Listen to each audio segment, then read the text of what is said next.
Good morning, good afternoon, and good evening to everybody around the world, and welcome to the European HCS Pro League. My name is Sims, and we are in week number 4. Transfer period is now over. We've seen a few roster changes across both parts of the pond, and to be honest with you, Europe's kind of switched up, so honestly, anything could happen tonight. It's everything to play for in week number 4. Joining me on the desk, as ever, I have the fine and dandy, fantastic duo, Mr. Daniel Gaskin. And on the end, we have Mr. Harry Channon. Gentlemen, how are we feeling? I'm great now. We're a duo. That makes me feel even better. We were always a duo. Oh, that makes me feel good. Can you believe we were ever not a duo? So did he just actually question your duo ability? You did. We were once teammates, so... Oh, yeah, That was a thing that happened. Yeah. Sorry, this is above the top 24 line. I don't step into that bracket. Yeah. But yeah, guys, we've got a fantastic show lined up. Obviously, transfer period is now over. Just before we dive into the teams, any initial thoughts how this week or this day is going to play out? Honestly, I think it was a strange decision from U4X. We'll go into that later. I think the X-Men have probably benefited most from all these changes, just quickly. Yeah, I'd agree. But at the same time, it's like we don't really know how the whole league's going to pan out now, because we don't know how these changes are going to impact these rosters, how they're going to play differently on certain maps. So everything we knew about the Pro League before, we kind of have to just kind of throw out the window, because we don't know how it's going to play out. So we'll break it down right now through the HCS news and give you guys a quick rundown, a quick update of all the different things that have been going on. So you can see on screen there, EU rosters in turmoil. We've had some changes after the roster period. The teams are allowed to make one change during the summer season. The rosters are now locked for the remainder of the summer season. So we'll bring you the changes. First up, I do believe we have on screen U4X. 2 Foxy in, Snaky out. Harry, break this one down, because I think we're all a little bit... What? Okay, let me try my best. U4X, undefeated in the league, 6-0, only dropped one map. Apparently dropping one map was enough for them to say, hey, you know what, this isn't working out, guys, we need to drop a player, or we need to just separate from one of the players. And it is Snaky who was unfortunately switched out. They drafted in 2 Foxy from X-Men, one of my top 5 players in Europe. And what do you got to say about that lineup? We've seen on paper this lineup really is pretty much the 4 best players in Europe right now. But we've said that before, haven't we, Sims? We've said that before about lineups. We've said that about the X-Men lineup when they were first put together. So we'll see if, on paper, it will actually play out as it should. Well, kind of how you said then, obviously, the question is, and I'll put this one to you, Dan, we said before, was X-Men the European God squad that Europe was promised? Has that now changed to U4X? It's one of these cases where if you've just got 4 really strong slayers in the team now, and you kind of need that, like Ramirez or the Snaky, the person that's going to get the job done. They're going to play that support role, and I think that's what Snaky did very well. So I think they will lack that in their team. So it will be a lot of pressure on Foxy's shoulders now coming into that team. All right then, so that is U4X. Let's move into X-Men to see how that one kind of leveled out. X-Men, Ramirez in to Foxy out. So Foxy will move, as we mentioned before, into U4X. In comes Ramirez, someone that we always speak a lot about, I want to say, whether it's in a good side or a bad side, whether he's doing negative, whether he's going hugely positive, whether he's doing the dirty work, the teamwork.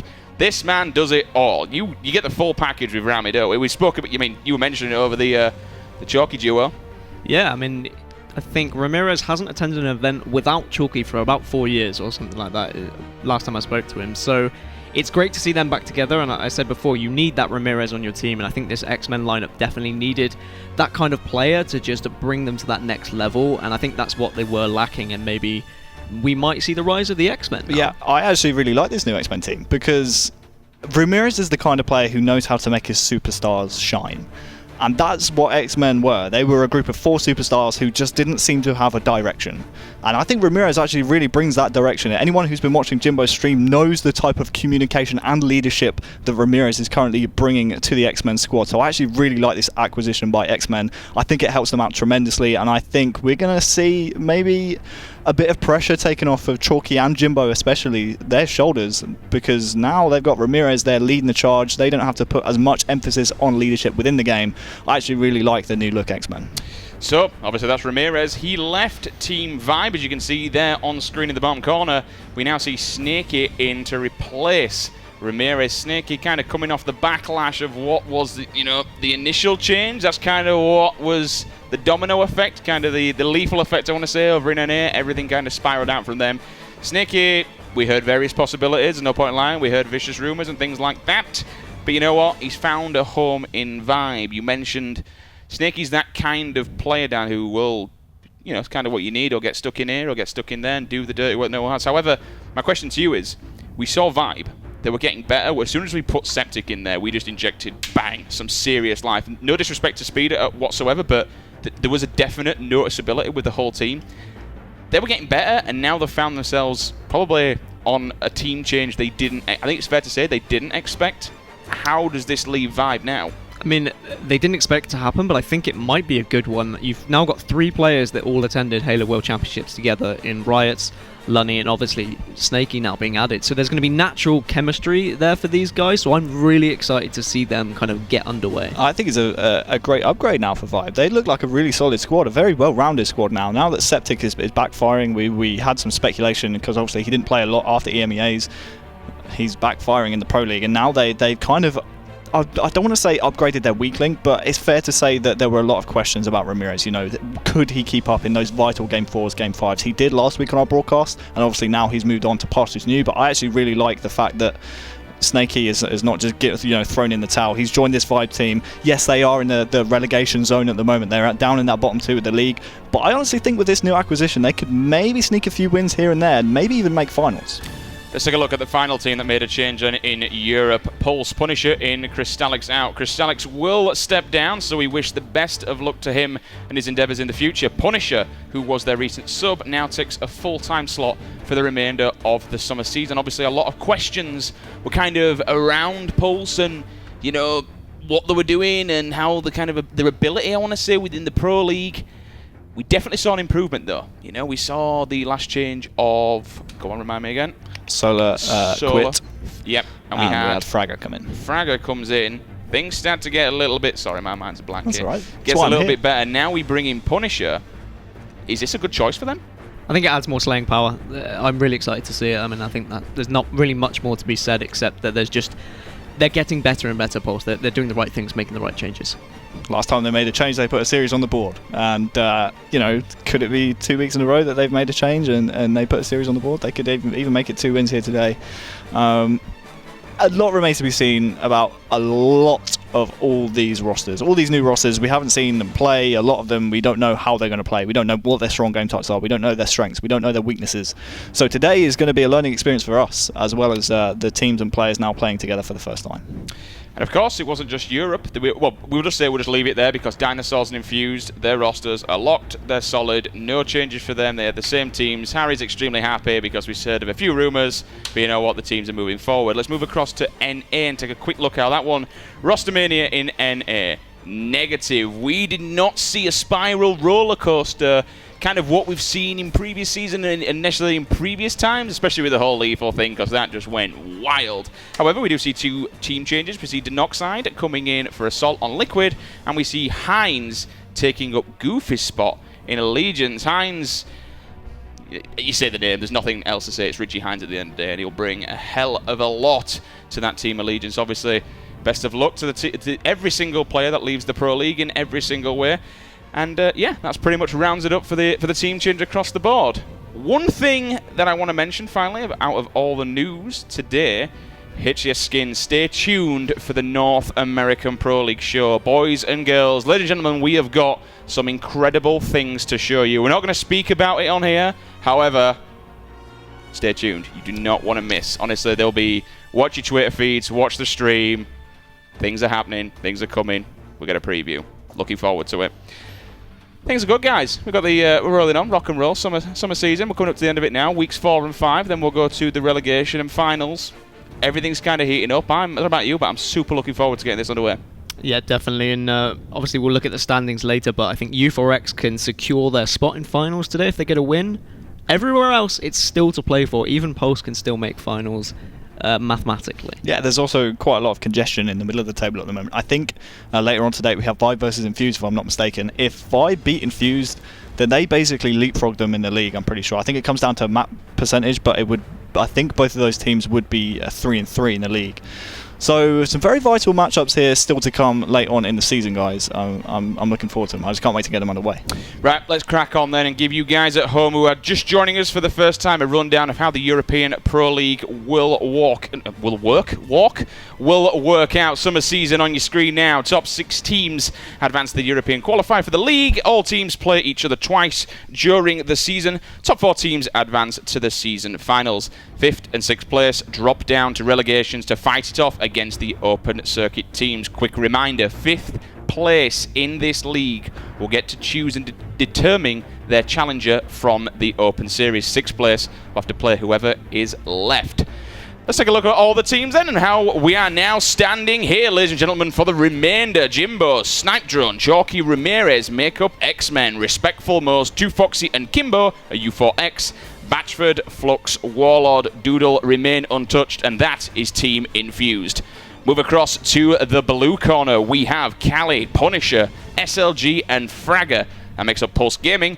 Buck 20, Mr. 57, Flames, and Cristola are the Dinosaurs. And finally, we have Vibe, Snaky, Lunny, Riot, and Team Captain Septic. We have some incredible teams. Let's take a look at how they are currently stood within the European League. Running down from 1 to 6, U4X, Infused, X-Men, Dinosaurs, and Vibe and Pulse Gaming. Unfortunately, out the bottom in the red area. The red area is the danger zone, and by the end of week 5, you do not want to find yourself in that bottom 2 because you will be going to relegation. You will not be making it to the finals. Dan, any kind of quick word of what you're seeing there? I just think, as I said earlier, it's all to play for. Pulse, they've still got potential of making that finals. If Vibe were to lose today, though, to Infused, and then suddenly lose tomorrow, we're looking at everything being decided by tomorrow. Next week, we might already have our top 4 finalists. Interesting stuff. Okay, moving on to our next section. We want to take a quick look at how this one's going to be planning out today. Dinosaurs versus U4X game number 1. And what a day, what a way to crack off the game number 1, because that is going to be a hell of a matchup. I do believe, Harry, you think that Dinosaurs have, am I right in saying this? Dinosaurs have the best chance against them? Yeah, I said last week that I think Dinosaurs probably the team to take down the U4X, and since I said that, Dinosaurs actually went 0-2 last week. So I think Cristola said, you know, we took a week off practicing. We can't really afford to do that anymore. We know we have to buckle down and practice for every single game in this league. So I'm expecting to see a more improved Dinosaurs this week. Can they tackle down U4X? Not really too sure. I think we're going to see that now. In my opinion, I'd put my money on U4X, but Dinosaurs did not make a change during the transfer period. U4X did, so that may just play into the favour of the Dinosaurs. Speaking of another team that didn't make a change during transfer, Infused will take on Vibe. Important game for Vibe if they want to really stamp their foothold on the European Pro League. And then finally for game number 3 at the end of the day, we will see X-Men taking on Pulse Gaming. Can Pulse Gaming, the French monsters, fight back against the new lineup of X-Men? It'll be a nice challenge for both sides as they are with both new players. Take a look at day number 2. This, of course, will be the player streams and onsets community cast. Pulse Gaming versus Dinosaurs, Infused versus X-Men, and then down at the bottom we have Vibe taking on U4X. And the one thing I have to say when I look at all these matches, I just look at how many people are kind of ex-teammates and been playing against one another and really know how each other work. And again, we didn't see any real, apart from Pulse, newcomers, so to speak, within the UK teams. Everyone's just kind of switched up, so things looking extremely good. We're just about to get game number 1 underway. We're looking for the eye in the sky. We've been told that the players are locked, loaded, and ready to go. So let's bring up the teams on screen and show you guys who exactly is going to be fighting out in game number 1. Dinosaurs versus U4X. I mean, you know the people on the rosters, you know the teams, you know how things are going to play out. Let's take a look at the best of 5 series and see how this one's going to run through. Harry, give us a look at the maps. So, game number 1, we have Fathom, Capture the Flag, and game 2, Colosseum Slayer. Game number 3 will be Eden Strongholds. Then games 4 and 5, back-to-back Truth, if they are needed. Capture the Flag, game number 4, and Truth Slayer, game number 5. One thing we actually said, Dan, you mentioned this when you were doing the vetoes this week. These, across the 3 series that we've got a good variety of maps. We definitely do, and teams are definitely kind of seeing what are the best maps for the other teams. I think Dinosaurs specifically didn't want to play Plaza against U4X. I think in day 2 as well, their opposition didn't want to play Plaza against U4X, so they've cited out these maps and said, look, we're not playing this. We know they're good on it. We've seen them perform well on it. So they're learning this veto system, and they're definitely trying to use it to their advantage. And of course, there is kind of a little bit of, I want to say, a meta that's starting to, unfold. And I think when you look at the teams, we're starting to see this kind of pattern of certain teams will watch what their opponent picks to see if they kind of remove something that the opposing team's good at, or will choose which maps that they are good at. And we're kind of starting to really see this one break down now. And honestly, I mean, initial thoughts, Fathom CTF, who's this kind of running in favour of? I mean, was it week 2 when we saw that dinosaur that flag cap for Dinosaurs to win 3-2 on Fathom CTF? They definitely know what they're doing on this map, but U4X are just looking so strong right now. It will just really come down to how well 2Foxy fits into this lineup. All right then, guys, capture the flag on Fathom. 3 captures will win. This is game number 1, day number 1, week number 4. We are fresh out of the transfer period. Ladies and gentlemen, tweet the stream, use the hashtag HCS. And as also, if you are a streamer as well, feel free to host us. Just type /host Halo in your chat, and that will help boost the figures throughout the Halo community. Kicking things off with no other than 2Foxy, the new addition to the team. Yep, grabbing the battle rifle straight away. A great weapon to grab just so you can look across that map and finish anyone off. If anyone does get any shots, as he does onto Buck 20, pushes for the camo. Unable to take down Cristola though, but his teammate's there to clear things up. Great control of the top mid early on from 2Foxy. And that's where you want to be. Time and time again, we see on Fathom people just not only controlling top mid, but controlling the game. No one watching that gen spawn, so 57's going to come out. We'll take on 2Foxy, goes 1-1, doesn't decide to challenge, which I like. He's going to back off. Does live, and actually it's going to be he will get the kill, so good place from Will. And that's the big difference, really. I mean, would you have seen Snakey making that play, jumping into the base and being aggressive and challenging the opponents? You're going to see these different types of playstyles from 2Foxy, and it's really going to depend how the team kind of molds around his playstyle.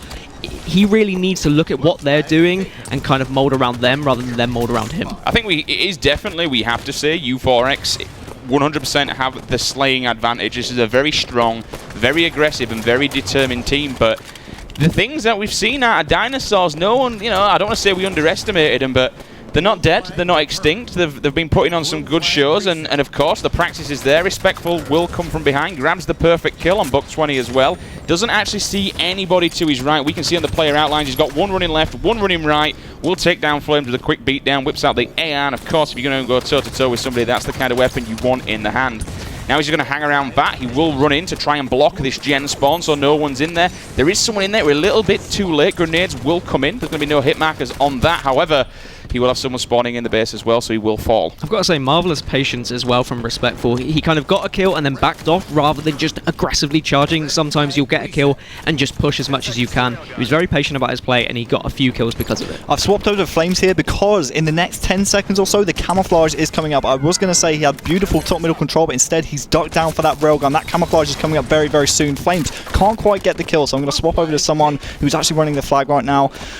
Interesting note about this game type, guys. It was actually this map and this game type is the only map and game type that U4X have dropped so far in the league. They lost to Pulse on this game type 3-1. Interesting stuff. Did not know that. Let's see if Dinosaurs can also take control and maybe, just maybe, put a win and a point on the board. Unfortunately, Cristola will drop down. He's got the railgun in his hand as well. That's going to fall on the floor, I do believe. But you know what? Kimbo will switch to third-person mode. See who's behind him. Nobody is near him whatsoever. That's a 3-run and possibly even a stealth capture. Yes, it is. Not a single person took a shot. I mean, and that kind of screams volumes about this U4X roster. And we see Kimbo being that objective player time and time again. He'll happily just run in, grab a flag, and he knows he's safe and sound in the back pockets of his teammates and their slaying capabilities. And the thing is, U4X just waited. They said, look, we'll let you make the first move. Dinosaurs pulled a flag in Cristola. Cristola then, he hit a wall of U4X. And they said, look, okay, now we're going to slay you.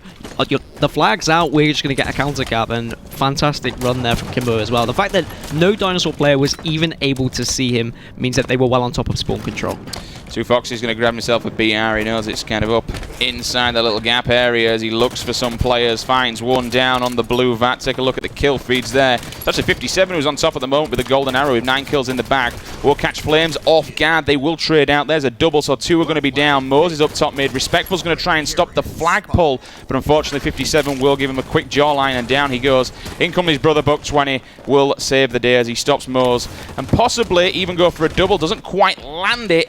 That means the flag is still out, but it's just all but returned. Yeah, these Dinosaurs are more than happy to be pulling flags, though. They want to get on the aggressive, but I think that might play into the hands of U4X just because of the raw slaying power that this team does have. As we see 57 just kind of controlling top mid, and top mid obviously being very important because of that camo, which should be up any time now, as the railgun also drops as well.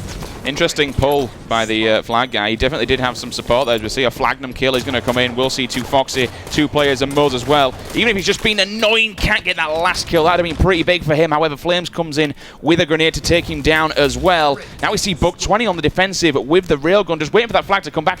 I actually didn't see the flag has gone in, so now we're at 1-1. Buck 20 has top mid control, didn't land the shot. He's probably going to get chased here. In fact, no, we'll see a U4X player will back off to the treehouse. One thing that's very surprising in this game for me, Sims, is the fact that Dinosaurs are going toe-to-toe in slays here with U4X. That entire flag cap pretty much just came off Dinosaur kills in the kill feed, and it was just fantastic execution by them. They tie up the game 1-1. The Dinosaurs are definitely capable of the slaying power. They've got Cristola, who is just an absolute monster. I mean, he's been described as the new Jimbo. I know we say it every week, but you cannot ignore that man. If he gets behind you, if he even takes you on with a battle rifle fight, he's probably going to win, as we do see Cristola winning the assault rifle fight against the man himself, Mose. And that's the kind of, I think I did actually see a couple of pistol bullets coming in the back of Mose then, and for a player like Mose, and respectful when you look at them and how tanky they are and how much of a powerhouse we've seen their abilities before to survive, you really do want to be shutting these players down. And when you're in a position like top mid, you really want to get Mose out of there, because if he starts grabbing camo, keeping that off the spawn, getting the time perfectly,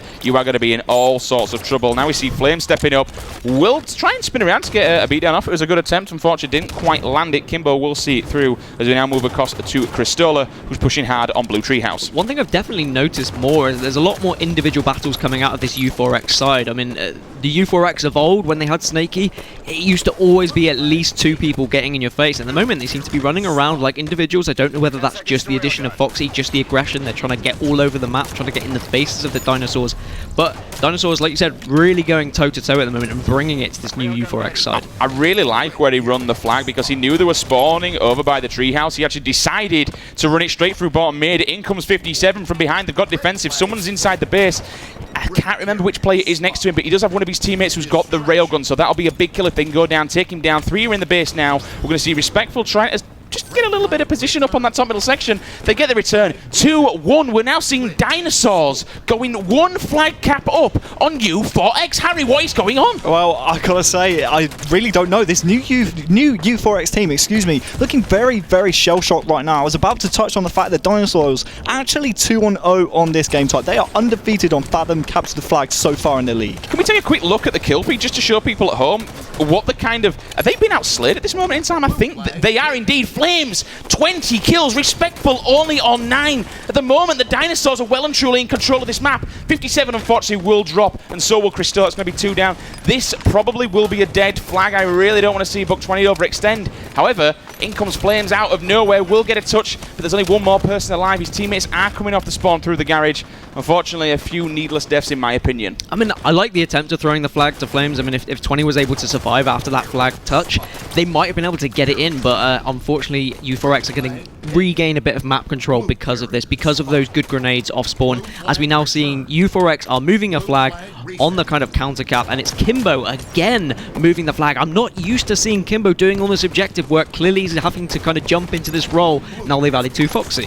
Well, he does shut down 1. 57 hasn't turned around. He's got Mose up there causing him all sorts of problems. Hopefully he can grab that kill, which he does not. Mose will sit him down, so Mose causing problems up in the top middle section and really keeping him out of there. However, 2 players just collapsing in on the blue base. Kimbo is forced and is pushed backwards. Grenade goes in, just waiting for that flag guy to come out. He saw the hit mark as well. He timed that absolutely perfectly and read it so well. Cristola also gets the bad end of a bullet. Double kill for Kimbo. He's in a fantastic position at the moment. He's just stopping this Dinosaurs push. And this is what U4X need to do. They need to get that top control. They just need to try and outslay this Dinosaur squad. At the moment, they're trying to take them toe-to-toe. They're trying to take these 1v1s rather than these 2v1 situations. Flames is doing pretty much a lot of the work here for Dinosaurs. He has the most kills in the game and also the most returns. That one flag return pretty much came off all of Flames' movement. He just pushed straight in for the flag, won a duel, and got the return. Great plays from Flames so far in this game. As we take a look at the map now, though, there's 3 people inside that base. Down goes one, and they're kind of just getting collapsed in on. They're getting trapped like mouse in a mice trap at this moment in time.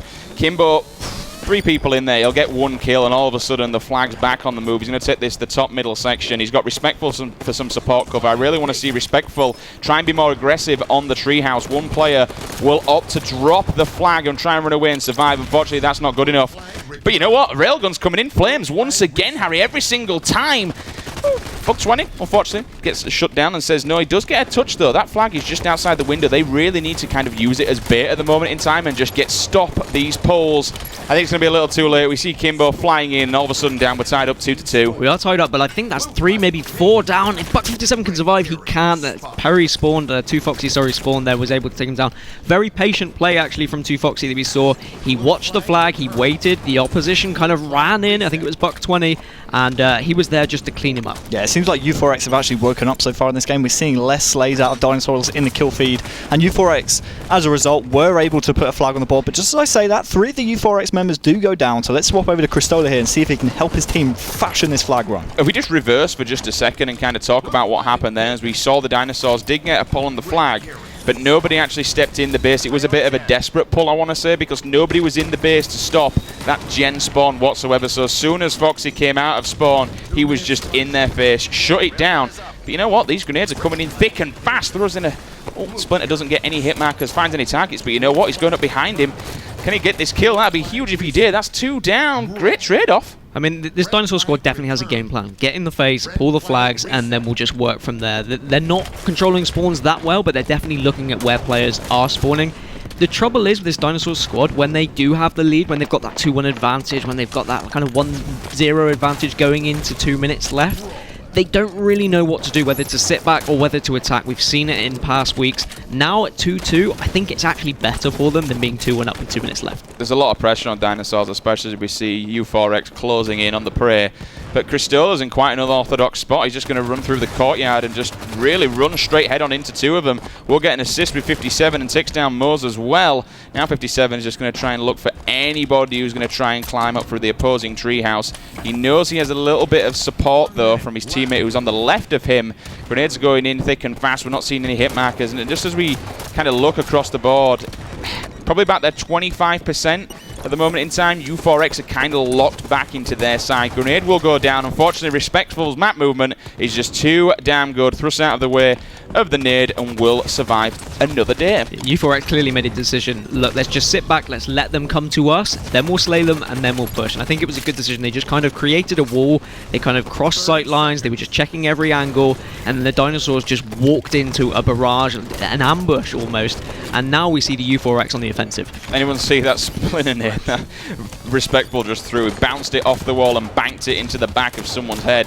Now go toe-to-toe with Buck 20. We'll get that as he gives him the bunt end of a gun. 57's also in the open. He'll be no shields whatsoever, trying to get some support from his teammates, but 2 of them are in the bottom middle section. It's a bit of a death zone at this moment in time. He does get a kill from the grids. That's quite important. That's a damn good trade-off. And Cristola was there. He flanked around. He made sure that that flag didn't get captured. Fantastic individual play from him. You don't often see individual plays as often in Halo 5, but when they come, boy, do the players shine. A little bit of an unfortunate kind of windmill, I want to say, from Mose there. I think that was possibly 4 shots with the BR he missed on that one-shot guy, and then he died afterwards.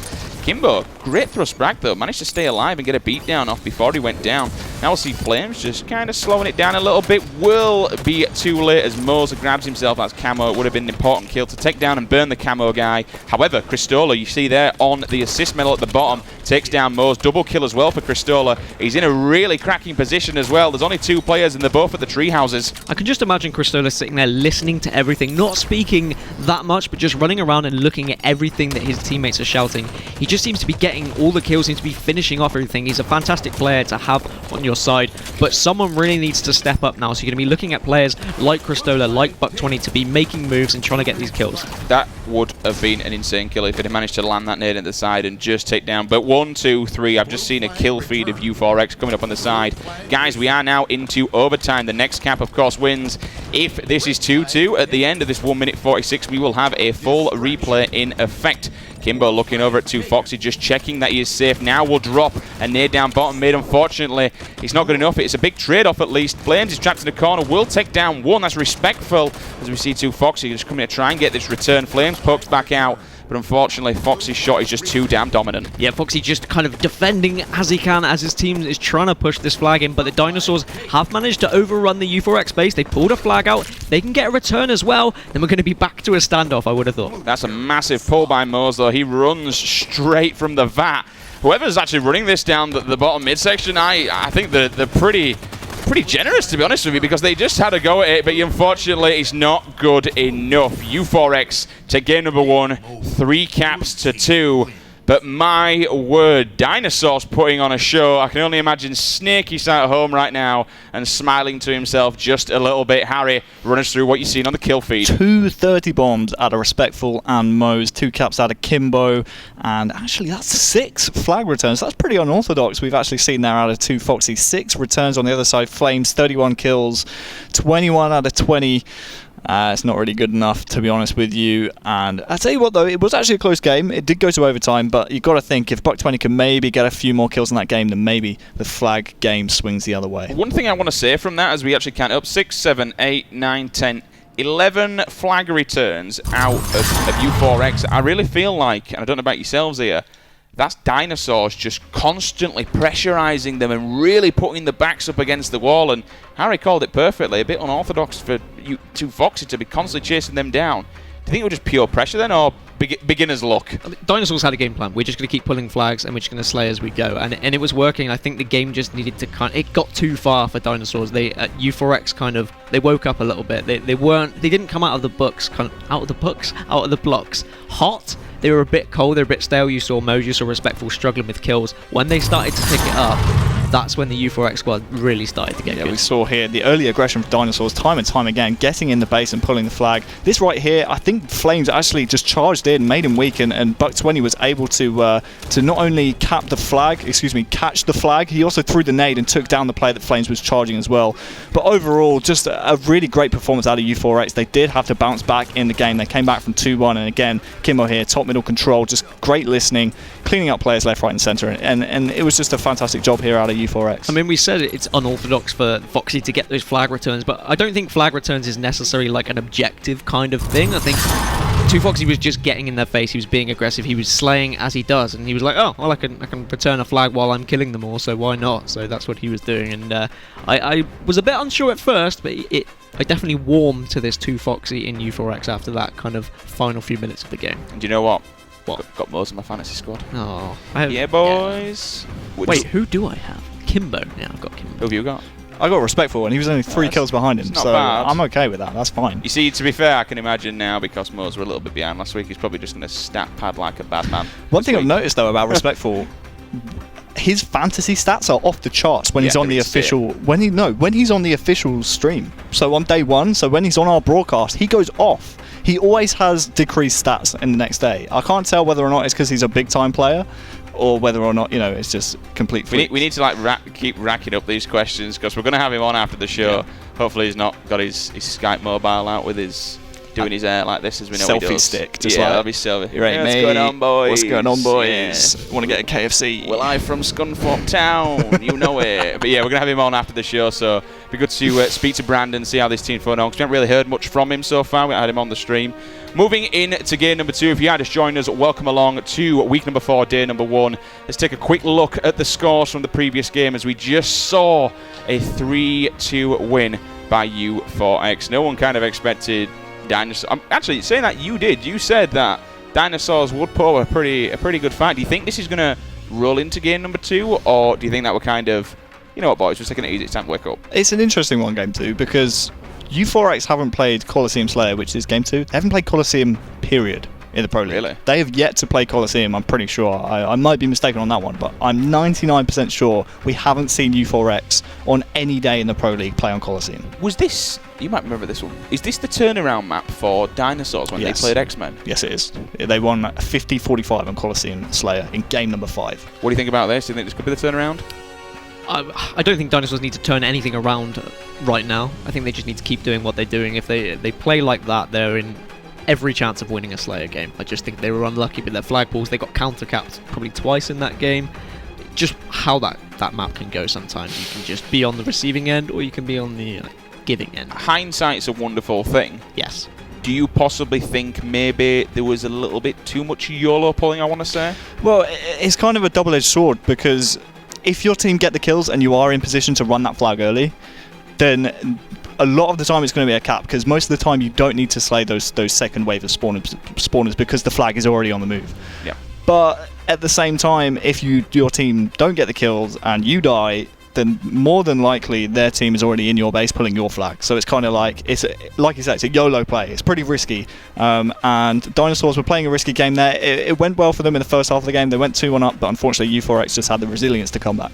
So moving into game number 2, we have Coliseum Slayer, as mentioned. This, of course, was the Dinosaurs reversal game. They came back against X-Men and pretty much pulled off a show that nobody expected. Eden Strongholds will be game number 3, and then back-to-back Truth. Truth capture the flag, and Truth Slayer. I'm a big fan of Truth, so I'm glad we're getting 2 games back-to-back, but I very much doubt we will see a best of 5. I think we may see a game 4. If not, I really think U4X are just gonna turn up the heat here, and we're gonna see some dinosaur meat at the barbecue, boys. I've got this feeling that that's it now. What does dinosaur taste like? You never had dinosaur before? Beef. Never ate lizard before? No. Neither have I. Okay. So Right then. Okay. Right, we're moving Good talk, again. good We've been told the lobby is just about to get underway. Of course, U4X wins against Dinosaurs. You can see down there. Remember, gents, ladies, everyone at home, please, please, please tweet the stream. Let everyone know what is going down today. This is week 4, of course, coming fresh off of that transfer period.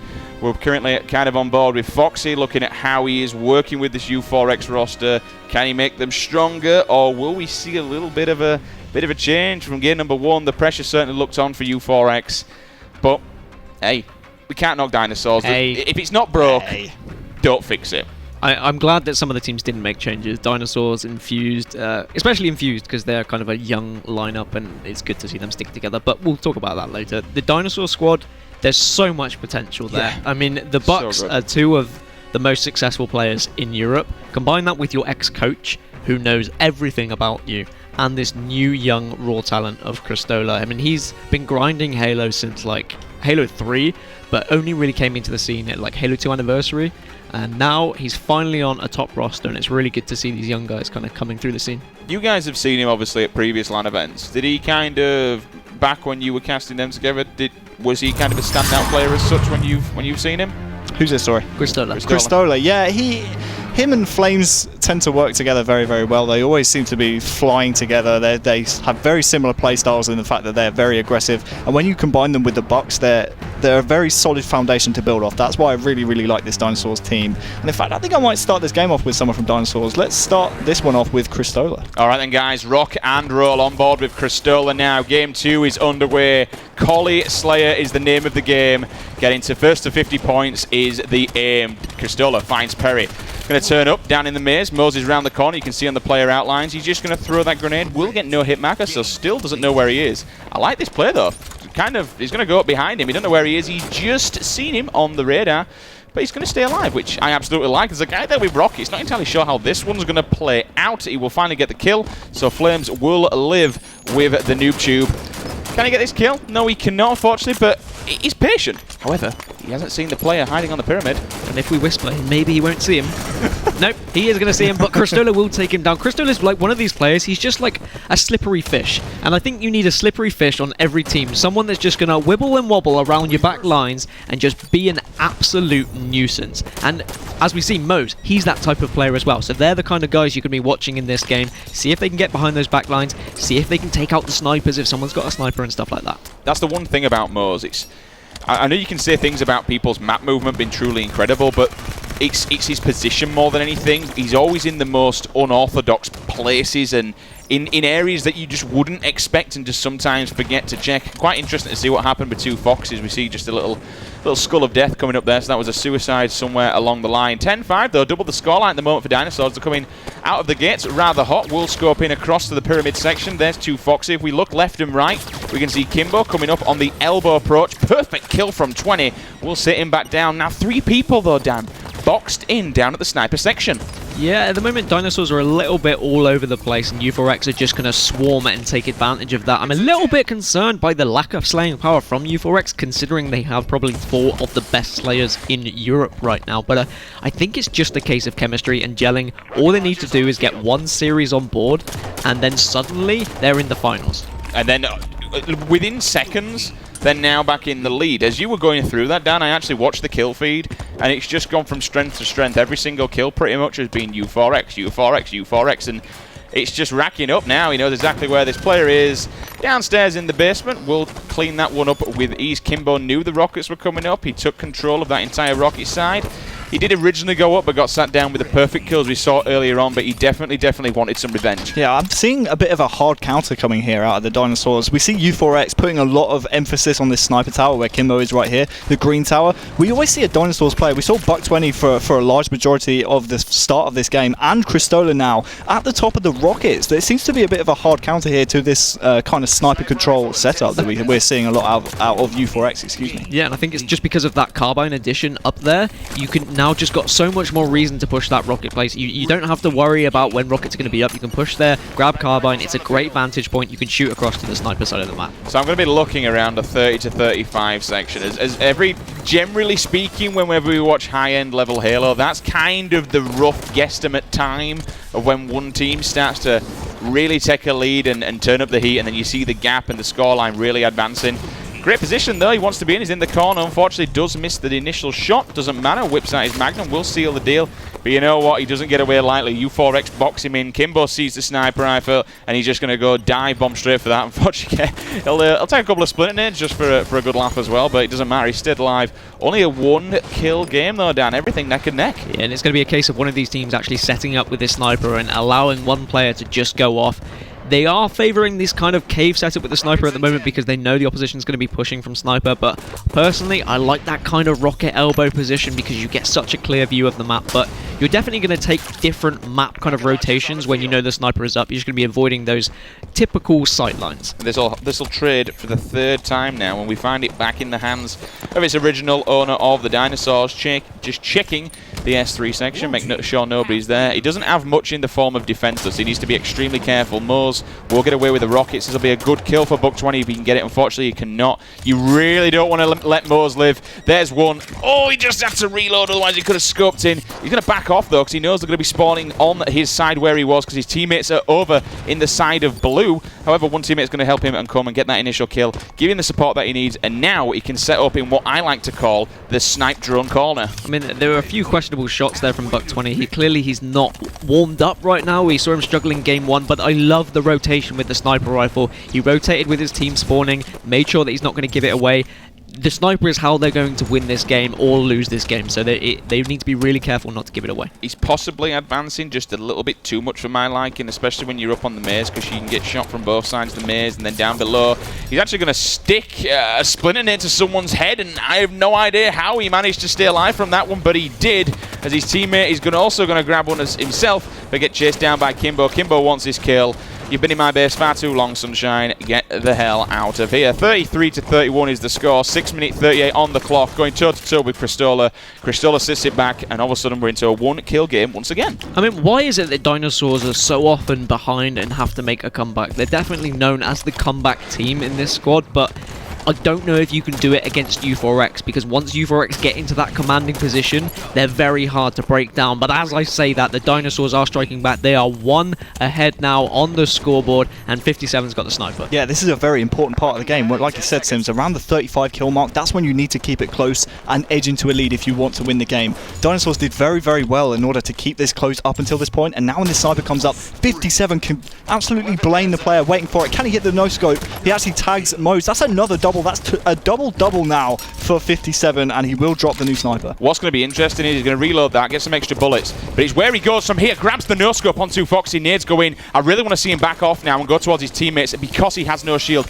He needs to stay alive, but those rockets are super, super crucial. May change the way of the game, whoever's got them. I believe it's in the hands of a U4X player. Yeah, Moses got the rockets, and he is waiting around the corner for 57. 57 is literally just running away from every single U4X moment. He has got an absolutely huge sniper in his hands, and he needs to stay alive with it. He knows if he gives this away, that could be the extinction of the Dinosaurs, but they've got a 4-kill lead, and 57 is still just running away from everything, trying to get some control right now. Yeah, they know where they need to go, and finally they actually shut down Moses. He's not been allowed to get many kills with that. Scopes in, doesn't unfortunately land the second shot. Another grenade goes in just to try and lay down a bit of covering fire for anybody who wants to try and make their way towards him. Will move back towards the bridge though, to see if he can scope in and get any lines of sight on any players that want to be spawning in the back of red, but he needs to be careful of this left-hand side. We can see 1, 2, 3, 4 outlines of blue players advancing hard through the maze and through the pyramid area.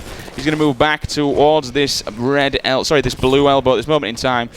Just copped the edge of Respectful's head. Didn't fire the bullet, so there'll be no kill there. But you know what? Flames is going to clear up with the carbine. 4-kill lead now for the Dinosaurs. The pressure is well and truly on U4X. I can't say enough about how much I love 57's rotations. He got the call that his team were at red, so he rotated from blue to red. He was still being pressured at red, so he rotated all the way back to blue, and now he's at top rockets with the sniper. This is such an advantageous position here, Sims. And one thing that, fair enough, there's only one more kill left to seal this deal, but look where he is. He's got the rockets.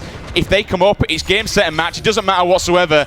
Ladies and gentlemen, Cristola grabs the final kill, and there you have it. The Dinosaurs put 1 point on the board and give U4X their second loss of the European Pro League. Harry, run us through the kill feed. 57, the man I highlighted. I loved his rotations.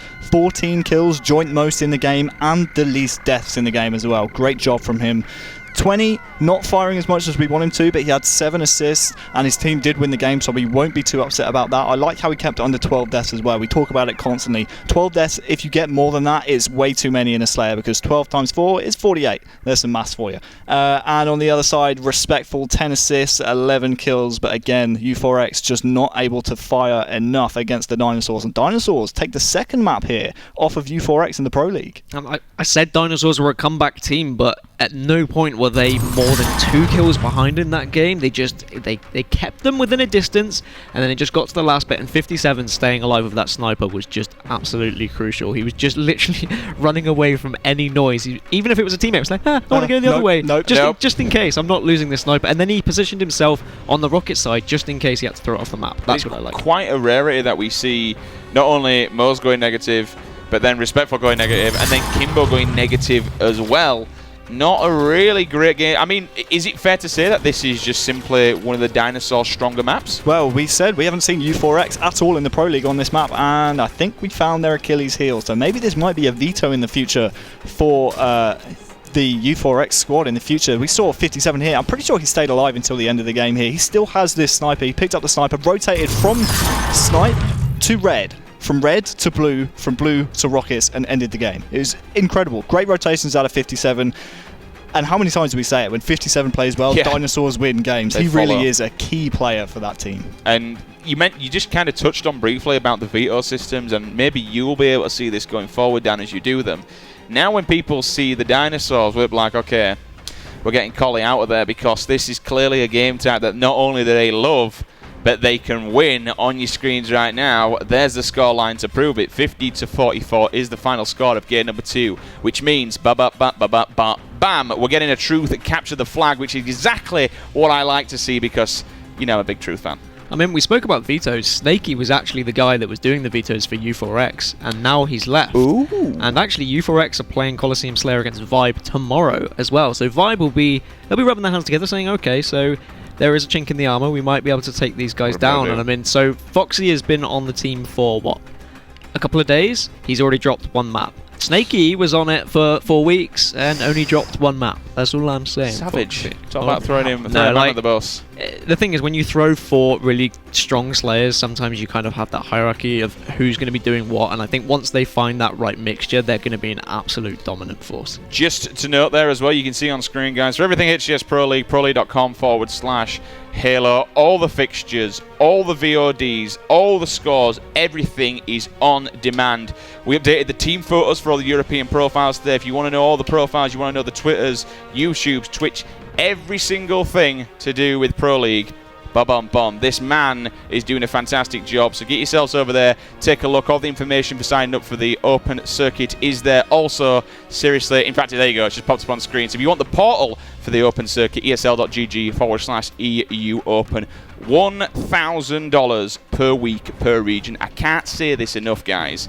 That's $750 to a European team who wins on a Sunday. And remember, this is your key route into the Pro League. The people who finish after the Open Series, Open Circuit Finals, the top 2 teams after finals get a shot and get a crack at the fall seasons. Truly, truly incredible stuff. And again, you can see on there, catch the VODs. If you want to watch them all live, proleague.com/Halo. But if you want to watch them on demand any single time of the day and you want to see them when they go up on the day, get yourself over to YouTube. We are on ESL Halo. Everything's in there. I spent hours organising all those playlists, man. I've gone all the way back. We've got the community montage section on there as well, but you go back all the way to the Gamescom MCC release. Every single event from MCC onwards is on there, locked, loaded. Get subscribed. That was the first ever Slayer U4X have lost in the Pro League. Really? Yeah, they lost the capture the flag last week to Pulse, and that was their only loss previously. I mean, I just wanted to be dramatic, okay, Dan. I wanted to make it sound more important than it was, but no, it's a big stat at the end of the day because we've got a team change, and all of a sudden, and they just made the team change to add more firepower. Didn't work. Didn't work. Well, let's give them the benefit of the doubt for now. We'll see how it goes. And yeah, Strongholds, game number 3 on Eden is right up about now, guys. Of course, remember, tweet the stream, use the hashtag HCS. This is game number 3. The Dinosaurs putting up one hell of a fight so far against this new U4X roster. Mo's caught off guard. Grenades going in thick and fast. 2 Foxes behind him. However, I don't think he caught for him back. There were too many grenades. So he may have just got away with the smoke with his life. Buck 20's on a rampage right now. Kimbo as well gets taken out by flames across the map.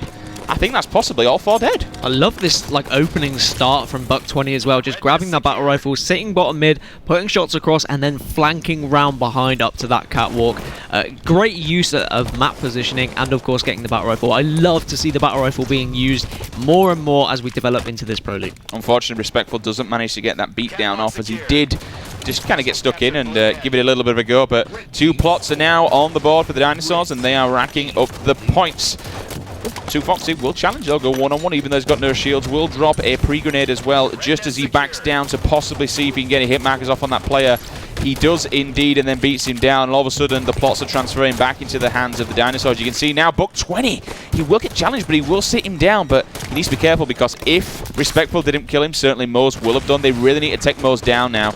But, you know, Kimbo being very, very sneaky, unfortunately, misses that jump. Otherwise, that could have been quite dangerous because his camo's just run out. Yeah, I couldn't decide if he had just intentionally dipped down because he saw a player up there, but I think he did just miss the clamber. But it actually played out in his favor because he was able to take a different vantage point and get the kill. A very important kill as well, because they will keep control of that catwalk, as Kimbo is going to wait and take on 57 and easily out-battle rifle him there. 2 more players are collapsing in on the blue bend just to try and rekindle it and retake it. But honestly, at this moment, I mean, you always want to try and push for the 3 plots, but in theory, they kind of can just sit back and let the kills come to them and just keep slaying over and over again. Let's just jump on board with somebody else. We get a little bit of a different POV after this gunfight's over and done with to see where they're going. Because at the moment in time, Kimbo kind of were just looking a little bit on his own. 57's now here while his teammate's just getting that nest. But we're going to see Respectful coming in. We've seen Respectful do this before. He crouches down. It takes 3 of them to actually finally end his life. It was a really interesting position actually there from Kimbo. I mean, it's the first time I think we've seen on a broadcast, we've seen someone actually anchor that top nest stronghold. So, oh wow, 57 actually gets the backsmack there on the overshield player. 57 starting to heat up. He did get killed by Kimbo early on fairly easily. It's nice to see 57 back in this game and firing now. And that's kind of, you know what I mean, fair enough. If you don't get the kill with Brute PI, you can at least just take his shields off and push him back, which is what he did. Unfortunately, didn't Didn't quite land on the blue spawn. They came straight off and took him down. 20's going to grab a double kill as well, one with a perfect. Now we move on board with Flames, who's got himself a couple of little rockets in his back pocket to do some damage with.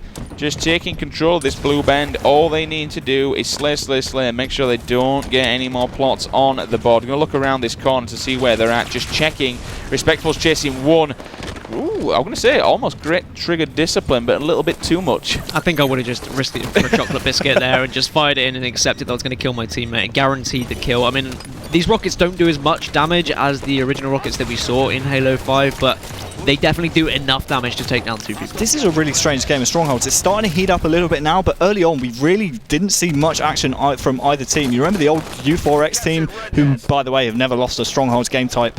They used to fly at every single Strongholds together. Whenever we were watching U4X in the past, they constantly used to fly at teams. We're not really seeing that in this game so far, but now they're starting to push the pace and push the Dinosaurs Stronghold, which is Red Nest. No hit markers from that grenade. He did just try and get some off and support his teammates over in the nest. Needs to be careful of the sneaky though. He sees him on the radar, but he's crouched down. Will come in, gives him the quite easy shoulder barge, takes him down. There's another player there. I think that's possibly 2-on-2 either side at the moment as we look across. There's dead POVs across the board. Blue Ben's getting transferred. This could be the 3 cap and the 3+ what they need to really extend that lead. And you know what? They're going to get it. Nobody's challenging Respectful whatsoever. Rockets have just popped as well. Let's see who managed to bag them in the back, because that could be a game-changing set. U4X just kind of have spread themselves across the whole map, and they are more than happy to take loads of individual fights, and they just kind of swarm around each other, and actually their teamwork seems to be getting better as this series progresses. I mean, Harry said that the old U4X, they would just swarm like straight away. Now it seems like they're a little bit more patient about their play. Despite the aggression, they decide when they want to push for that 3rd plot. They were very happy just to control 2. There seems to be a lot more kind of thought process behind their play right now. Thing is though, Moz grabs the rockets, as we mentioned a second ago. Gets a double kill instantly. There's one. Respectful grabs himself. Very, very sneaky. Very sneaky. Just crouch down, let him come to him. SMG beats him down as well. But yeah, it's full power weapon control at the moment. Camo and rockets in the bag. Respectful's going to just try and hunt down Cristola now with the SMGG in his hand. Cristola somehow absolutely making away with his life. Will challenge. It was a great challenge and a great effort. He had nowhere else to really go because he had another player up in the top middle section as well, waiting for him in the sight of Moz. And now it's just a matter of playing it out. We're on 95 points. It's a 3 cap. I think that's going to be game, set, and match down. Yeah, a really strong performance and a great response after losing game 2. U4X needed that. If they were to struggle in that game, I would probably have given the series to Dinosaurs, because I think Dinosaurs would have just carried the momentum through to the rest of the series. That was kind of a crazy game. That was actually really close for the early part, and then we just saw U4X turn on the Jets. They just absolutely dominated the Dinosaurs in the second half of the game. 4 caps, 16 kills, and 3 secures out of Respectful. Great job out of him, and all round really it was a great slaying performance here out of U4X. On the other side, Dinosaurs, single-digit kills across the board. They just couldn't seem to keep up with the firepower, which came as a result of the map control from U4X. Yeah, not the best of game when it comes to slaying when we look at Cristola. However, he still had 2 plots, 2 captures, 3 captures coming out of 57. You mentioned earlier on how important it is for the captain to kind of do as well as he is. Sometimes we see a bad game 57 and the team kind of staggers and follows him. But overall, that's the U4X that we know and love, and has the capabilities to keep going kind of and been on this undefeated run that they've been on so far. I mean, interestingly, Eden Strongholds is one of U4X's most vetoed maps. So the fact that they can win a map that they maybe aren't that confident with really speaks volumes. Neither team had played that game type in the Pro League before. That was both the team's first outing on Eden Stronghold. So it's interesting that you say U4X vetoed that map the most, considering they've never played it before in the Pro League. So they clearly must know it's one of their maps they need to work on, and they still dispatched the Dinosaurs pretty handedly. They did really well, actually. They surrendered the first 2 strongholds to the Dinosaurs and then got control. Dinosaurs here were able to come back. This backsmack out of 57, that's a really big play on Kimbo. But again, you've got to look at the score. I believe it got up to around 25-25, and then from there on, U4X got a hold on the map and they just never let it go. I think, how long was the 3 cap? The 3 cap was certainly, did it get broken at the end, or it just a full-on? I think it got broken maybe once or twice, but it was majority of 3 cap once that one, and that's what happened. That's what U4X are more than capable. That's what we know they're capable, and that's the kind of scoreline that we've been seeing, and what I kind of expect to see now, especially if that's them just really heating up and finding a foothold as a team. As you can see on screen now, we're moving back into another capture the flag. It's going to be on the one, the only. It is Truth This will be game, set, and match if they claim this. And I did say we might see a game 4. We, of course, asked. Definitely seeing a game 4. Is everything possible to see a game 5, or is this U4X now steam ahead? I mean, I don't want to speak too much on vetoes, but this is Dinosaurs' least vetoed map for Truth CTF, so clearly they want to be playing this map. Which is interesting because they've never won it in the Pro League. They're 0-3 on this game type, and U4X are 2-0. So U4X undefeated, Dinosaurs haven't had a win, and the last time these two met, U4X took it 3-2. So if you're a betting man, no, Dinosaurs probably not going to take this game. That was the game where it was 2-1, and then Dinosaurs got overly aggressive, and then it went to overtime, if I'm correct. I think this was the one. It was where we were questioning, should they have just sat back? And I touched on it earlier during the Fathom game, that sometimes when Dinosaurs do have that lead, they're not sure whether to be pushing or sitting back. I always feel sorry for Dinosaurs on the Truth CTF after the Infuse game that we saw up earlier on in the Pro League, where they got the initial, he went too high with the ground pound and he stalled it, and then Warlord just pulled that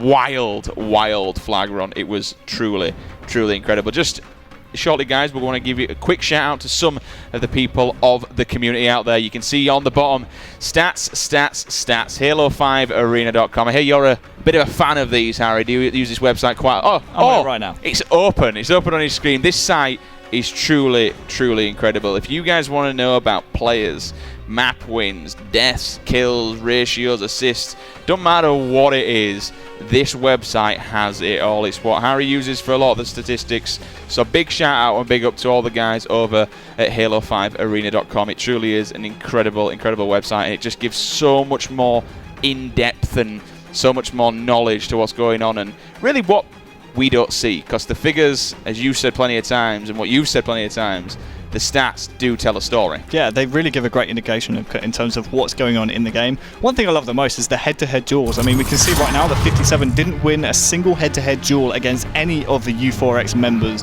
that game. So Truth capture the flag. Coming up next, Sims, Dinosaurs need the next 2 games to win this series. Who you want to kick things off with, Dan? Who's your player to keep an eye on? I've got to be looking at 2Foxy. I mean, I've been questioning him, but he has actually been playing really well. I mean, the team's, I don't think it's quite as strong as what U4X were, but there is definitely a lot of potential shining through. All right, then let's kick things off as he grabs the sword. We'll run straight and just go steamboating into the enemy's base. He's got one player behind him who he's not actually noticed. He was more concentrating on the guy in the radar dropping down from above him.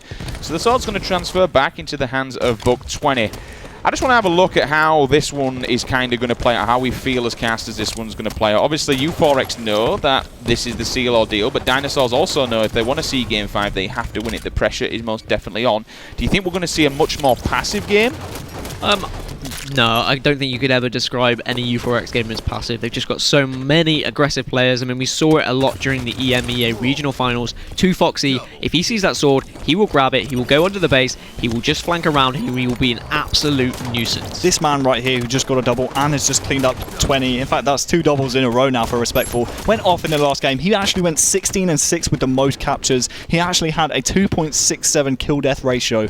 He does go down in the end, so let's swap over to the Dinosaur side. Don't forget, they need to win this game and the next in order to win this series. Harry's always trying to get digs in about his fantasy league every single time, at every single moment. We're looking across the board then. 57's going to see 2Foxy coming up on the right-hand side. He's used the jump lift. Kimbo will be on the opposing side, and here comes the flag run. But there's going to be really no one kind of there to support on the higher end. Saying that, I've just caught for a player top mid. So we got 57 here who's stopping the advancement from the P side, and we've got his teammate who's top mid. That would have been quite a big kill for him if they got that, but he's not. He's ignoring it. He's just being this nuisance. He's going to stick on the radar. We've got Kimbo top mid. He's going to go 1-to-1 to him. If he could get that kill, doesn't matter. Cristola's going to grab it. That's going to be a flag cap. Truly incredible stuff. Cristola just puts himself in a place just to stop any advancement. That was classic kind of just Halo 2 flag run. They got 3-4 down. They were just like, there's 3 dead. Let's just pull the flag. We know where they're going to spawn. They blocked the spawns correctly. They spawned under the base.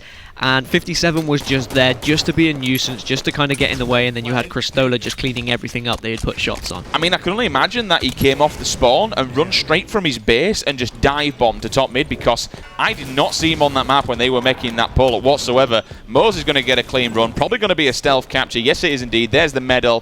U4X will answer back in a very, very quick and fast way. 2 players on either side going down on the kill feed. Mo's going toe-to-toe with Buck 20. Buck 20 will sit him down. It was exactly the same as well for U4X. They kind of just, they slayed them. They knew they were spawning under the base. I think under the base is the hardest place to break out from. If you do spawn there, you're really going to struggle to get back that flag. And of course, they didn't manage to. Both teams have just pretty much run it neck and neck.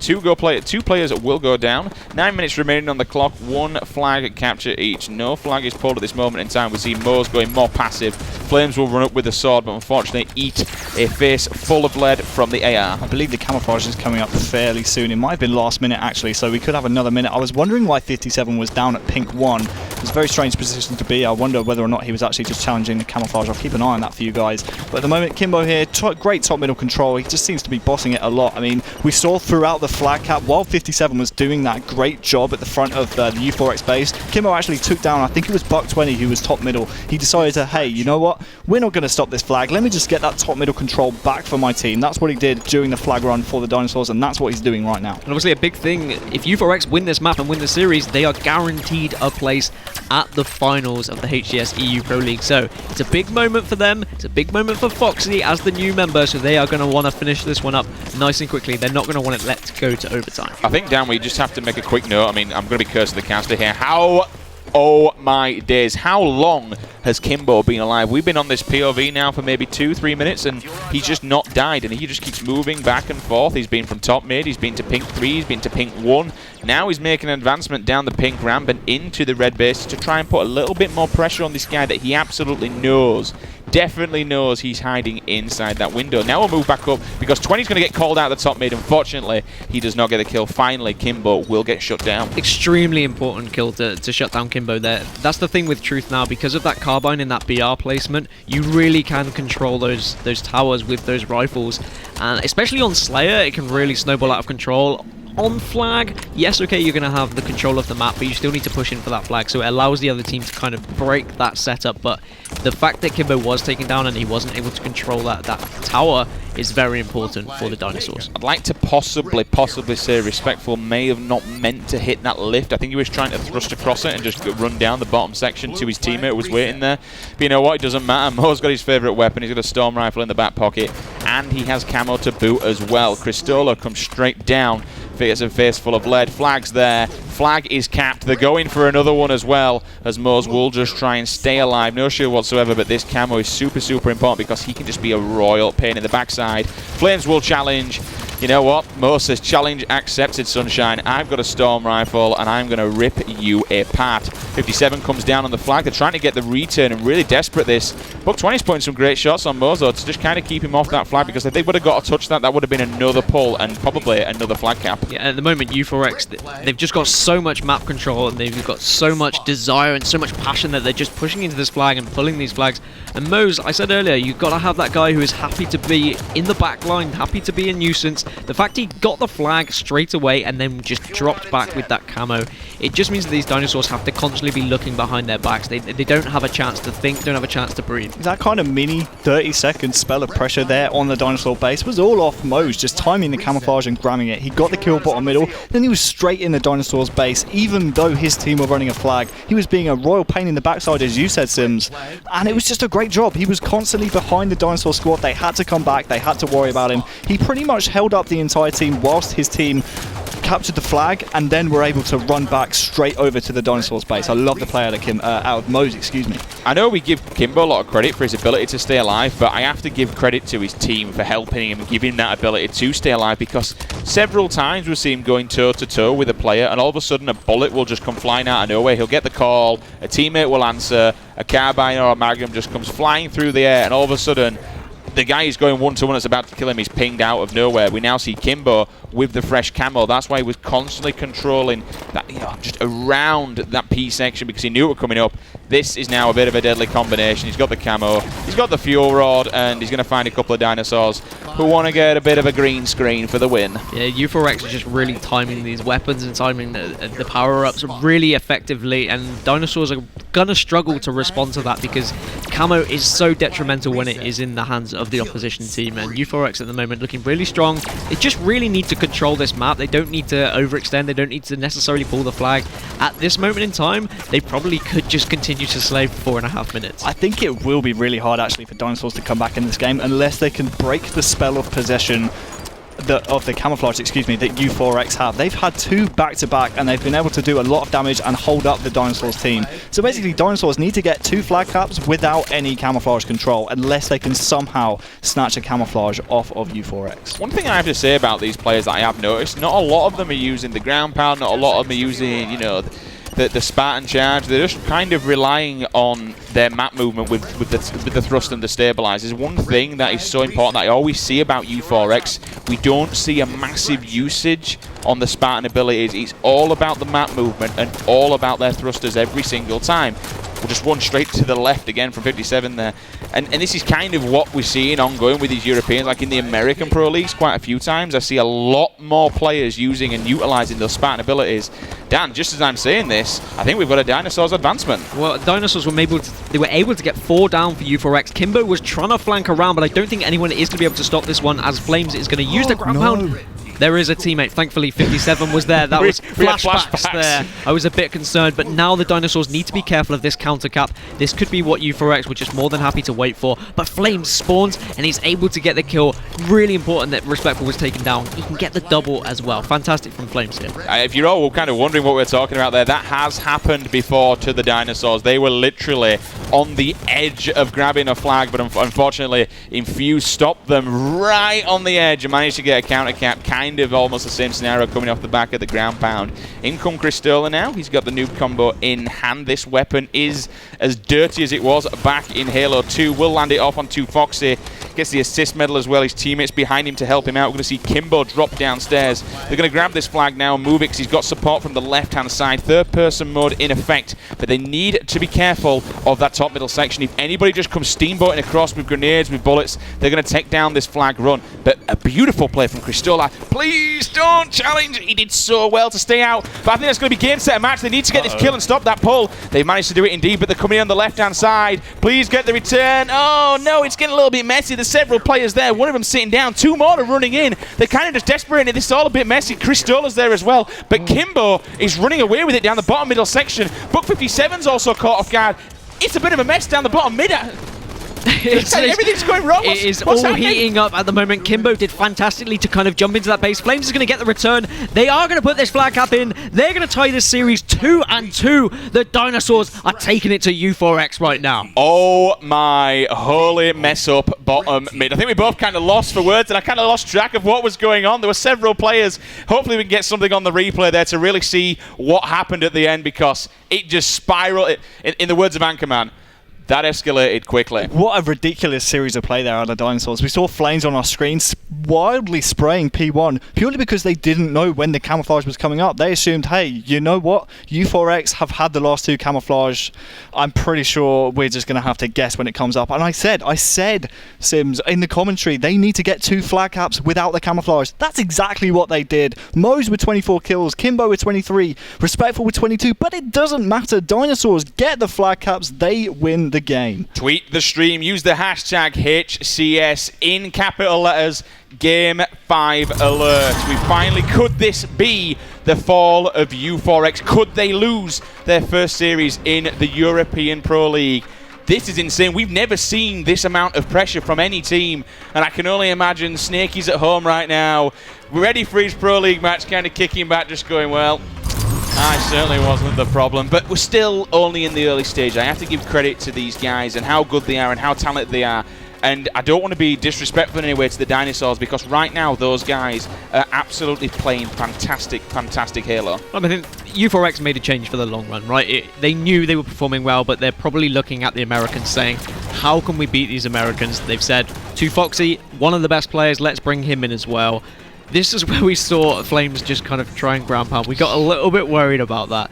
But just a great response from the Dinosaurs. We say they are the comeback kings, and this was when things started to get a little bit hectic. That's 1 flag, 2 flag, 3 flag. So 3 people have died now. That's a 4th pull. Down he goes. This right here. Yeah, that was the change. So that's the 5th pull there. So that's 5 Dinosaur players. That one finally gets returned, I believe, at the bottom. There were another player died in the base, so that was 6 times. So the Dinosaurs were actually slayed, team-wise, 1.5 times, but they desperated that flag so much, they still got the cap and the win at the end. But I don't know if you saw on that death cam, it's kind of like a surveillance cam. We saw, was it Cristola? His teammate touched the flag, but Mose was flying in, and you saw Cristola. He saw Mose with no shields. He got the beatdown on him, and then he was just windmilling everywhere. I was like, oh god, this is such an important kill. He took his time, he got it in the end, and they get the return and force a game 5. Truly incredible stuff. On your screen right now, how this one has played out, folks. If you are just joining us, welcome along. U4X took the initial game 2-3. That was a very, very close out series. Dinosaurs managed to pretty much at the end really extend a win on game number 2, Coliseum Slayer, to win the game 50-44.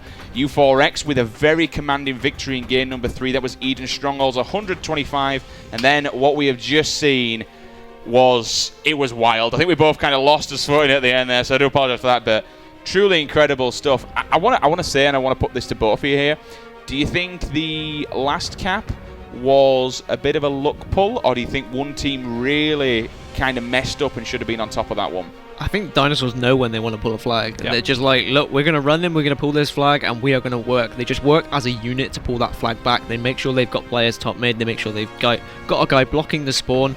I just think they are the comeback kings. They're just more than happy to be behind and then try and just ruffle stomp the other team. If you want to talk about YOLO pulls, 57 had 6 returns. Whether he's stopping actual flag runs, I highly doubt it. I'm pretty sure U4X were the team trying to pull that flag early. And we saw that in the Fathom Catch the Flag game that Dinosaurs lost. They were the ones trying to pull that flag early. They were the ones trying to spring the attack as fast as possible. And it came back to bite them in the backside in that game. And the exact same things happened to U4X in that last game that we just saw. I mean, U4X just had so much map control, and I said they probably didn't need to pull a flag and they could just continue slaying. When they did push in and try and pull a flag, that was then when the Dinosaurs kind of regained a little bit of map control, and that's when they started to get those map pulls. I mean, slaying for 4.5 minutes is probably never a good idea, but they did give up map control when they pushed in for the flag. Question then. Okay. I'll start off with Harry first, and I'll move on to yourself. Oh, good. Just really quickly, before we do some more community shout-outs. Moving into a Slayer for game number 5, Harry. Yep. It's truth. Any statistics about these two teams? None really that stand out. I mean, I would have said that on this game type U4X are undefeated, but they've only played it once. Dinos are 1-on-1. This game type is very, very snowbally because there are only 2 rifles on the map, and if you can grab the rifle in the BR tower, and if you can grab the carbine and stay up high and pin them in a base, it's really, really hard to break out of that kind of setup. So it's pretty hit and miss for me. I mean, basically, if U4X do what they did in that flag game, they will win this Slayer game. And that was kind of going to be my next question then. If you're betting, guys, Dan, start for you. Who's going to take game 5? I think U4X will still take this, even though I want the Dinosaurs to win. I'm not going to lie. I just think that they deserve it after that performance. I think he's going to say different. Well, he would probably just disagree with me for the hell of it. Saying it. I'm saying Dinos. Yeah, I'm saying Dinos, baby. I believe. Can it be done? Believe. The dream is alive. Game 5 is about to kick up underway, guys. Couple of shout-outs again. We want to shout out our guys over at the Halo Wiki. This used to be Halo Esportspedia, and now the Esports Wiki. It says on there, know more than your friends about the HCS. You know what? This isn't knowing more about your friends about the HCS. This is knowing more about your friends about any kind of competitive Halo player. We looked on there earlier on. You've got players, teams, who they've represented in the past, their wins, their achievements, every single event, archive, competition that Halo has had, the standings, the rosters, the players that were on those rosters, the casters, the events, the companies, the sponsors, you name it, these guys have archived it. That is, if I want to know anything about players, that's where I go. I wish they'd go a little bit further back to the tournaments when I was placing top 3 and stuff. They're not on there, but you know. About them. Have you ever been on the Wonderboy page on there? It says best dressed Halo caster alive, No, best looking Halo. Hey, you don't know that. Although that is a very G-Man would be. G-Man would love. He would love jacket. that. That is a G-Man jacket. Please, Golden Boy could jackets, not pull off this suit. I can tell you that much. It's very nice, is it? Well, I'm not a very nice person, so I suppose it works out. So, speaking of jackets, hey, well, guys, we've got a giveaway. You can, of course, now jump on over to esl.gg. Go there now, HCS EU4. You can get a chance to get geared up for the HCS Pro League with Jinx. We have 1 Halo hoodie, 2 Halo t-shirts, and 5 Halo lanyards. These are codes. You enter them, you get your prizes sent to your house direct. Truly, truly awesome. I've got one of the Halo hoodies, and honestly, doesn't fit me anymore because of the weight loss, which is extremely disappointing because it's a cracking hoodie. Go there now. You saw it on screen. Join in the competition, jump in, and win yourself some incredible prizes from Jinx. Game 5, gents. We're about to rock and roll and get this one underway. It's going to be a hyped-up game. Looking forward to see what happens. Could this be the revival of the Dinosaurs? Could we see they've taken down a giant before in the form of X-Men? Could we see U4X's first loss of the European Pro League? I don't think this will be a close game. I said it before, this is a very, very snowbally game type now with the rifle control of either team. I'm pretty sure whoever can control these rifles will come out as the victor in this game and in this series. And we saw how well U4X did it last game. These Dinosaurs just need to quickly get to those towers. They need to assert their dominance from the off, because if they allow U4X to set up like they did, they're going to be in for a horrible Game 5. Buck 20 will drop down to the middle section, and bottom mid. He didn't mean to use the ground pound for just as long. He was trying to get onto that ledge to clamber up. Didn't quite land it. Found himself in the death zone and give away an easy death. Respectful will scope in.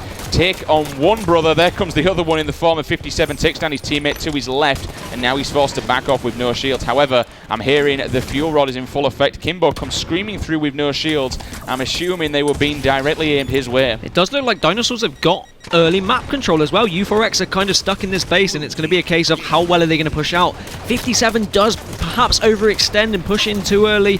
A couple of the Dinosaurs are taken down, and perhaps they're going to give away this map control, as now Kimbo is in that place once again with that carbine. If he does what he did last game, then Dinosaurs are going to be looking up and trying to find out how they're going to take him down. So this is the danger zone, as Harry mentioned earlier on, for Dinosaurs, because when you get control of the rifles, this is where Truth Slayer really starts to escalate. You really want to get Kimbo out of this area now. He's just going to lock down carbine so nobody can advance. He's just going to ping players and get them weak. You can see there the golden arrows are racking up on the left-hand side as the kill feed. We're going to see Respectful taking one. Cristola shuts him down, although that's good because they can dive in, claim his weapons, set to make a bit of an advancement on that carbine side. They're going to stop the advancement again. That's Cristola for the second time, shutting down a player, trying to lock down carbine. And this is something we've seen for quite some time now. U4X really love to lock down that entire 50% line. This camouflage is coming up very soon in the next 20 or so seconds. In the last game, we saw U4X get 2 back-to-back, so their camouflage control in the last game really spelled danger for Dinosaurs. They can't afford to let U4X get camo for the rest of the game, otherwise it will be curtains for them. Cristola is doing so much work right now. We saw a perfect onto Mose. He was the one that took down Kimbo as well, kind of broke that map control that U4X had. It was extremely important because it allowed those Dinosaurs to push out. Camo is up, but Cristola's going to get taken down by Kimbo, and that might mean a free camouflage for this U4X side. I wanted to say, look at that double perfects on the kill feed now for Kimbo. That entire time he sat in the corner on that ramp, nobody saw him. He waited until his first mate moved into P2, then he came in with a back whack on the sword guy, then got the double kill on the guy that came out of P2 to come back and help him. Then he picked up a third kill, a back-to-back perfect. This scoreline is now just extended by 5 kills, all down to that single play from Kimbo, hiding and being super patient in the corner. And what we see from 57 and 20 now, and these guys are just running around in twos, and it's what they need to do if they want to take down this U4X side. U4X are more than happy to take individual battles, but the Dinosaurs need to say, no, we're not playing your game, we're going to take team fights instead. Yeah, that's absolutely huge, and that's how you take down the riflers. Dinosaurs very well practiced on this game type. You can see why they wanted to play this in game number 5. They are 3 kills down at the moment, though. Mose does have this, fuel rod. 57's taken down, but you got to say again, U4X were able to get that camouflage off a great play by, was it Kimbo, who was just crouched in that bubble? Just a great play out of him, and it pretty much allowed them that free camouflage, and now they're going to know the time for the rest of the game, and this really isn't spelling very good here for the Dinosaurs. No, especially when we're seeing yet another double kill coming out of Foxy on the kill feed with the sword. You can just hear it being pulled out, ready to slice someone's face off. Another assist medal coming in from Respect, but it's something we see with this roster. Assists are rife. But you know what? Mose gets perfect. Buck 20 will take him down. So finally, the fuel rod will transfer over to the hands of the Dinosaur. Let's see what kind of work they can do. Flames is going to come out of here. He's got a teammate. It's not actually a teammate. I do apologize. I thought it was. It's an enemy hiding in that corner. He's getting nowhere. That's twice now. I tell you what, if that's Kimbo, that's the second time he's just waited for someone to come to him, walk past, and then go for a kill. Yeah, Camouflage coming up this minute as well. You see in the kill feed, U4X across the board. It's Kimbo, Respectful, just pretty much working together. And I wouldn't be surprised to see 2Foxy here just dip down a P1, maybe pick up that Camouflage, but instead he's going to help his team out top middle. And this is what I was talking about. As soon as you get the rifle, as soon as you get the power-ups, the power weapons, this game type, this map and game type combo just seems to snowball very, very quickly.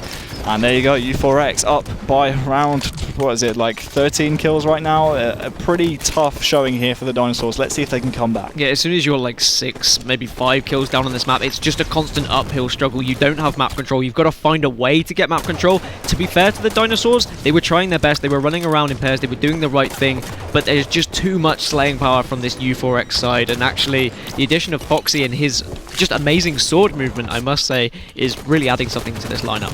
But you know what? They're starting to claw things back a little bit. They're going to go down. Oh, you mentioned it. It's quite a detrimental amount, but they're putting kills still on the board. They're not staked. They're now out of the stick territory and out of the zone. Foxy, though, just crouching around, waiting for someone just to find, and this is twice, 3 times now we've seen this play from U4X. Ooh, Respectful comes in with a carbine, though, absolutely lights him up from across the map, takes him down. Foxy comes in with the hottest of perfects to shut down 57 inside his own base, and now Respectful with this carbine once again, just prowling around, waiting for anyone who wants to line up inside his reticle. And the Dinosaurs are just taking individual battles from within their base. They're taking on carbines with pistols. They're taking on battle rifles with just a storm rifle, and they need to just choose one area of the map, either P or carbine, and push as an absolute unit.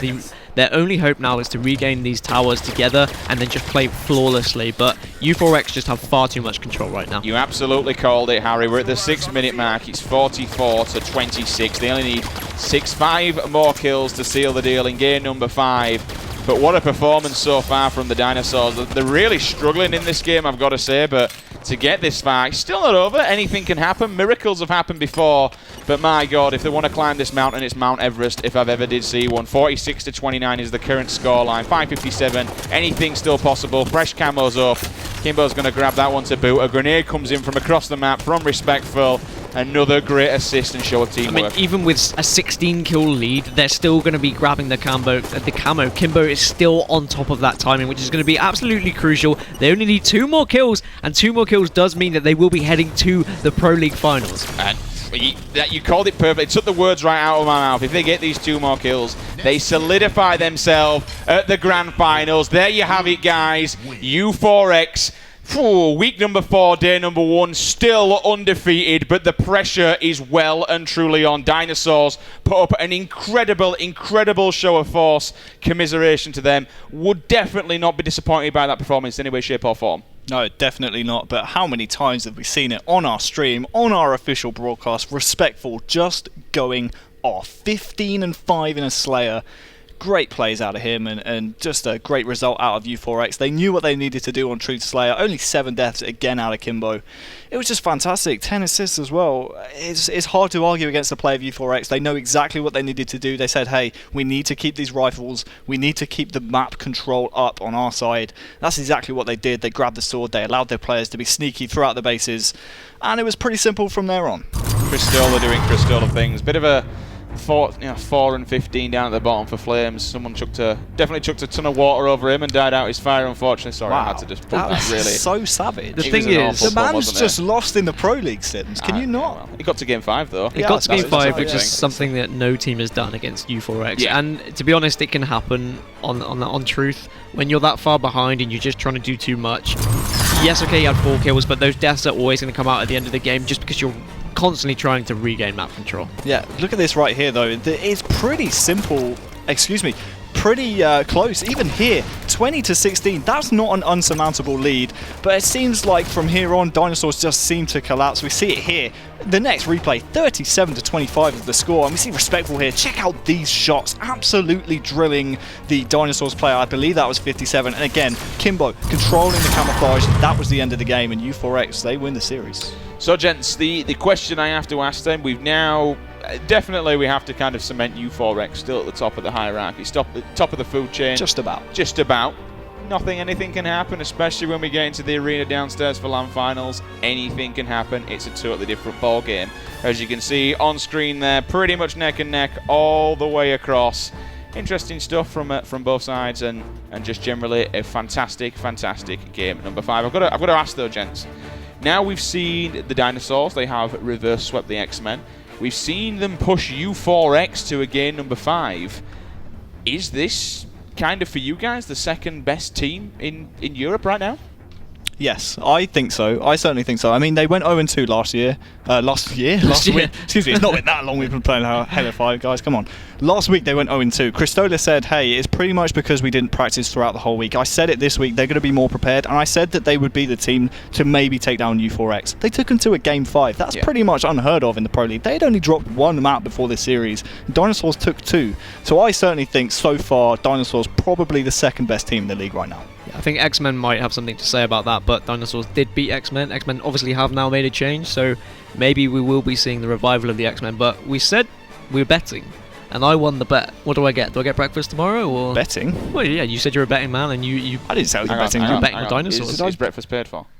Yeah. But then you get breakfast. Yeah, you can get breakfast. There you go. Thanks to yourself for my free breakfast. See, I got you, fam. I'm helping you out. Man. And there you have it, guys. Game 5, game set, match. U4X remain undefeated in the European Pro League. Truly incredible stuff. But the Dinosaurs proving that they are by no means defeated and no means extinct. Don't say it. Don't say extinct. No, you've got to do it because they're just... It's so impressive. I mean, it's very disappointing game 5. You know, that was really U4X at its finest and not the best of players from certain individuals on Dinosaurs.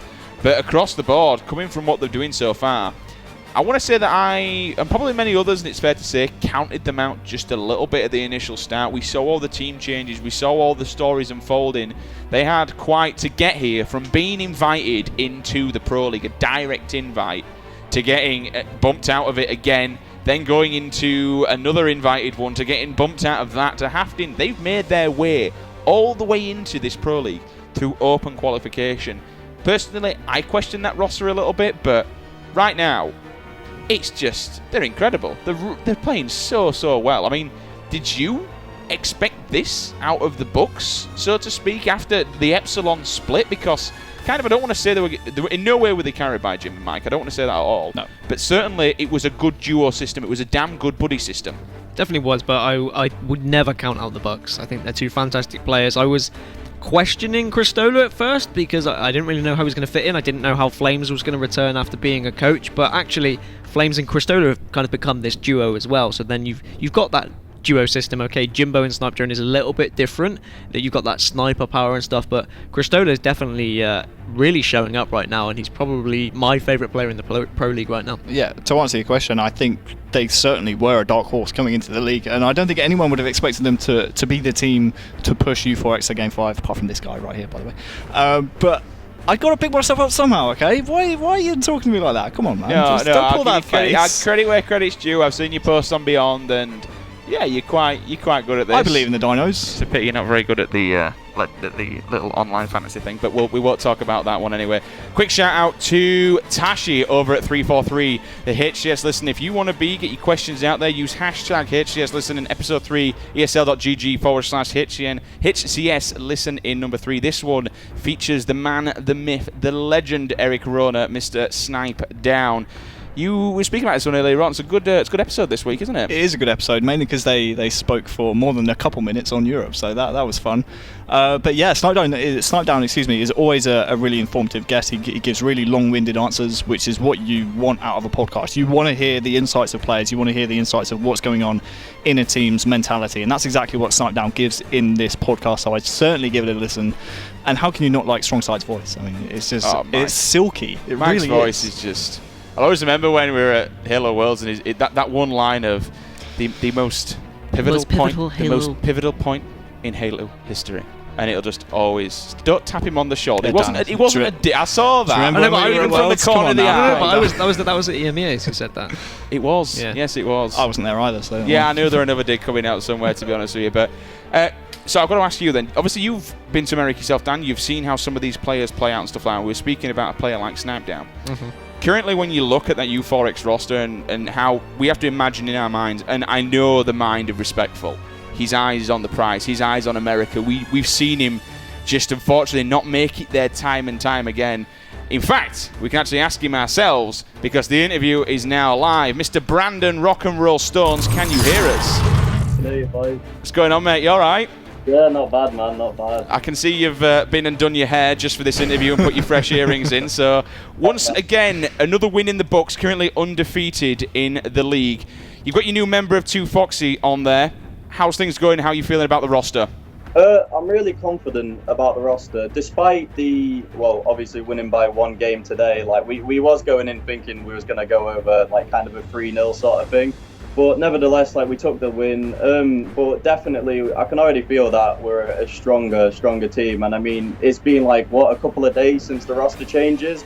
We go over a lot more stuff. Like it's just better in general. We're really happy. But obviously, nothing taken away from Arkel Snakey because he's a great player himself. But yeah, pretty happy, man.